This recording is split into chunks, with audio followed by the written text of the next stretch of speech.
కర్ణాటకలో ఘోర రోడ్డు ప్రమాదం జరిగింది. షాపూర్ దగ్గర బొలెరో వాహనం డివైడర్ ని ఢీకొట్టింది. ప్రమాదంలో 4 మృతి చెందారు. మృతులు సత్యసాయి జిల్లాకు చెందిన మురళి, నాగరాజు, సోము, భూషణ్ గా గుర్తించారు. కర్ణాటకలో జరిగిన ఘోర రోడ్డు ప్రమాదం దృశ్యం ప్రస్తుతం మనం చూస్తున్నాం. షాపూర్ దగ్గర బొలెరో వాహనం డివైడర్ ని ఢీకొట్టింది. ప్రమాదంలో 4 మృతి చెందారు. మృతులు సత్యసాయి జిల్లాకు చెందినవారు. మృతులను మురళి, నాగరాజు, సోము, భూషణ్ గా గుర్తించారు.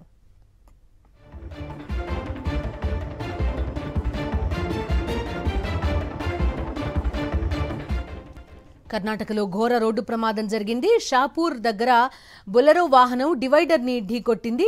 ప్రమాదంలో 4 మృతి చెందారు. మృతులు సత్యసాయి జిల్లాకు చెందిన మురళి, నాగరాజు, సోము, భూషణ్ గా గుర్తించారు. కర్ణాటకలో జరిగిన ఘోర రోడ్డు ప్రమాదం దృశ్యం ప్రస్తుతం మనం చూస్తున్నాం. షాపూర్ దగ్గర బొలెరో వాహనం డివైడర్ ని ఢీకొట్టింది. ప్రమాదంలో 4 మృతి చెందారు. మృతులు సత్యసాయి జిల్లాకు చెందినవారు. మృతులను మురళి, నాగరాజు, సోము, భూషణ్ గా గుర్తించారు.